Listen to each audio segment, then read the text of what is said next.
মহুয়াদি, তিথি তোমাদের সঙ্গে এসেছে তো, না তোমরা সবাই গুরুজির বাড়ি চলে এসেছো? তাহলে তো তোমাদের বাড়িতে তিথির খুব একা লাগবে। মানে এই সময় ওকে একা রাখা। না, ও এখানেই আছে। কিন্তু চোখের সামনে বিয়েটা দেখবে।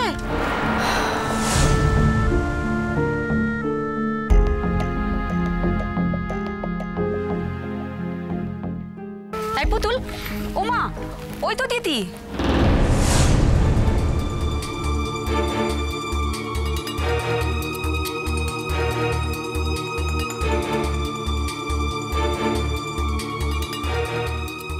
তিথি, এত ভোরে তুই উঠে গেছিস? হ্যাঁ,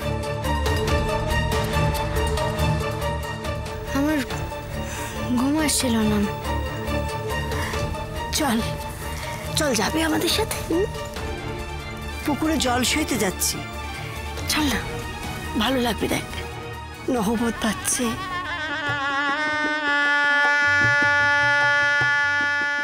সুন্দর লাগবে। তোমরা যাও, আমি আসছি।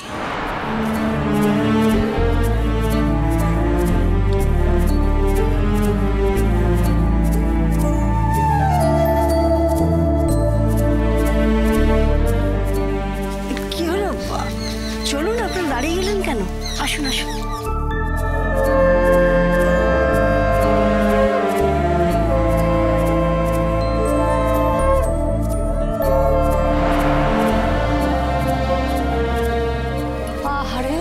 মেয়েটার মুখটা দেখলে মায়া হয় না?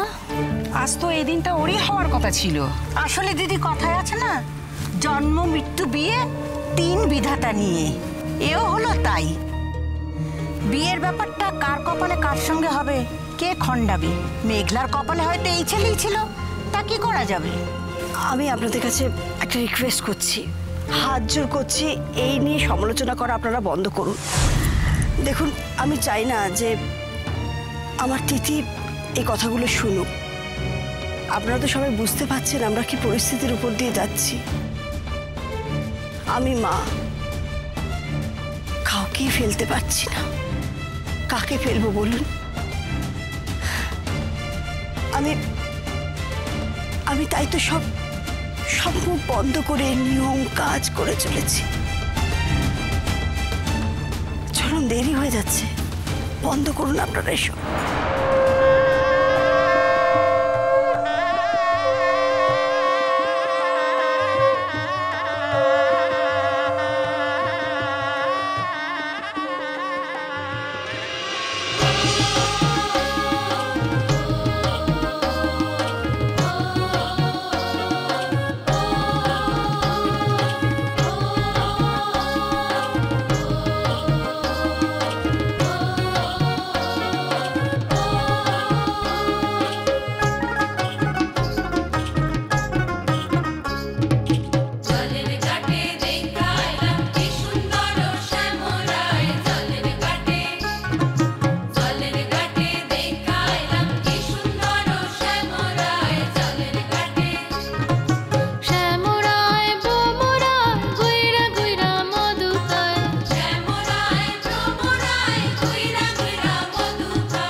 হাতে ছিল মেঘলা, অনুরাগকে পাওয়াটাও তোর হাতে।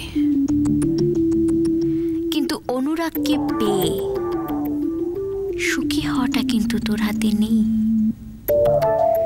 তোর সুখের চাবিকাঠি এখন আমার হাতে। আমি ওই চাবিকাঠি দিয়ে তোর সুখের ঘর না খুলে দিলে তোর কোনোদিনও সুখী হবে না, কখনো না। নীতি নীতি ফুল বাগানে ভ্রমর আশা মধু খায়, নীতি নীতি নীতি নীতি ফুল বাগানে ভ্রমর আশা মধু খায়, নীতি নীতি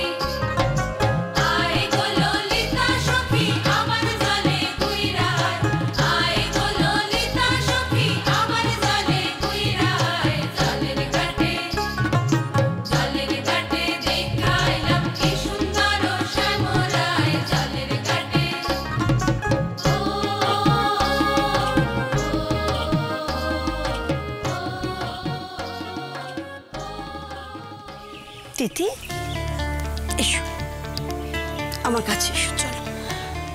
মা, এখন তো দধিমঙ্গল হবে তাই না মেঘলার? ও দই চিড়ে খাবে না? আমি তো দেখে এলাম রাঙা ঠাম্মা সমস্তটা তৈরি করছে। তিথি, তিথি তোমার খুব ভালো বিয়ে হবে জানো, খুব ভালো। আমি আমি তোমার মা হয়ে একটা কথা বলছি, দিদি, ঈশ্বর যা করেন মঙ্গলের জন্য করেন, ভালোর জন্য করেন। আমি তোমায় বলছি মা, তোমার খুব ভালো বিয়ে হবে। তোমার বর শুধু তোমাকেই ভালোবাসবে। তুমি হবে তার চোখের মনি। দেখো তুমি যাও মা, আমি আসছি। তুমি কষ্ট পেও না দিদি, তুমি কষ্ট পেও না। যাও তুমি, আমি আসছি।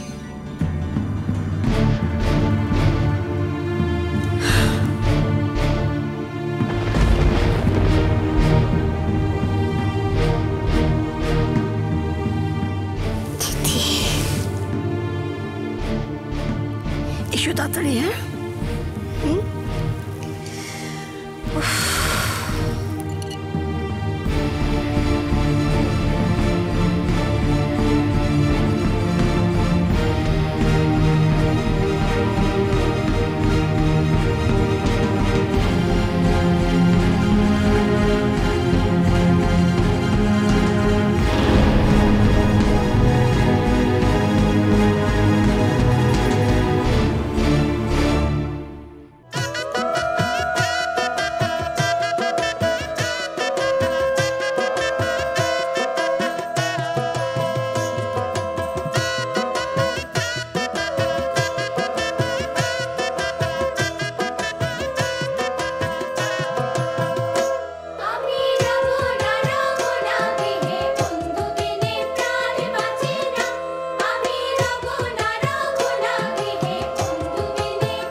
কাম্মা, আরে ওই দেখো।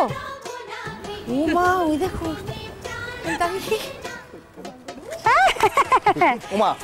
কি দরকার এখানে? হ্যাঁ, কি দরকার? মেয়েদের কাজের মধ্যে তোরা এখানে দাঁড়িয়ে কি করছো বলো তো? এই সত্যি তো, মেয়েদের মধ্যে তোরা এখানে কি করছিস রে? হ্যাঁ, যা বেরো। না না, মেয়েদের মধ্যে না তো, আমরা তো অনেক দূরে এখানে দাঁড়িয়ে আছি। আর সেই কথাটাই যদি বলো তাহলে যে বিয়ে করছে সে তো মেয়েদের মধ্যে, সে কি মেয়ে হয়ে গেছে বিয়ে করতে গিয়ে? আচ্ছা সত্যি তো, ওরা একটু দাঁড়িয়ে থাক না, তাতে হয়েছেটা কি? ওদের তো ভাইয়ের বিয়ে নাকি? হ্যাঁ বাবা, বুম্বাকে কিন্তু আজকে কিচ্ছু বলা যাবে না, কারণ ওই তো আমাদের গাড়ি চালিয়ে শ্রীপুর নিয়ে যাবে। হ্যাঁ রে, এই কাজুরি, এই হলুদ কোটার সঙ্গে যে তত্ত্বের ট্রেগুলো যাবে, টোটাল কটা হয়েছে রে? আচ্ছা কাম্মা, ওসব নিয়ে তো তোমাকে ভাবতে হবে না, সব দায়িত্ব আমার। বৌমনি, তোমার ফুল বাহিনী রেডি, আর ছোট বাচ্চাও চলে এসেছে। যাক, আমার কাজ তাহলে মোটামুটি। বাহ বাহ, এদিকে আয়। কি করছো বলতে? সত্যি তাতান, বিয়ে হচ্ছে বটে তোর তাতান। ওমা, আর কত দেরি করবে মা? ওদিকে তো আমাদেরকে বেরোতে হবে নাকি? আরে আমি তো কাজের কথা বলছি মা, দাঁড়িয়ে আছি চুপ করে। শোন না ছোট, তুই আগে হলুদটা ছোঁয়া, বুঝলি? তুই তো মা, তুই আগে হলুদ ছোঁয়াবি, তারপরে আমরা সবাই হলুদ দেবো। ঠিক আছে। আচ্ছা মা, আমি আর কতক্ষণ এখানে দাঁড়িয়ে থাকবো বলো তো? এবার তো শেষ করো। আরে বাবা, বেশি হাসিস না পিকলুদা। দাদা ভাইয়ের দিন চলে গেছে, তোর তো দিন আসা এখনো বাকি। তুইও থাকবি, আমিও থাকবো।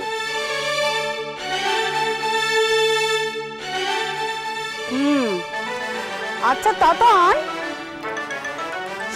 শোনো তাতান, তুমি কি এটা গ্যারান্টি করতে পারো বলো যে তোমার দাদা ভাইয়ের দিন চলে গেছে, আবার একই দৃশ্যের যে পুনরাবৃত্তি ঘটবে না? হতেই পারে, হতেই পারে। না না, ঘটবে না, জীবনে ঘটবে না। ও বাবা, মেলা বেলতলায় একবারই যায়, বুঝলে? যা তুই এখান থেকে যা, বেরো। অলক্ষণে কথাবার্তা সব, যা দূরে যা।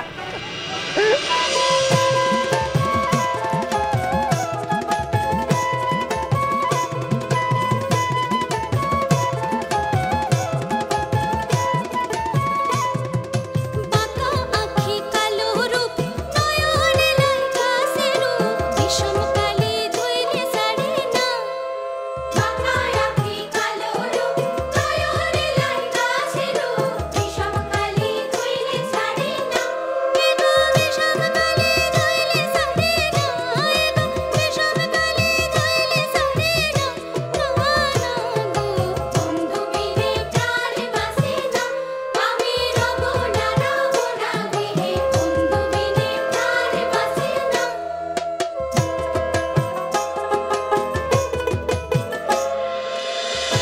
পিছে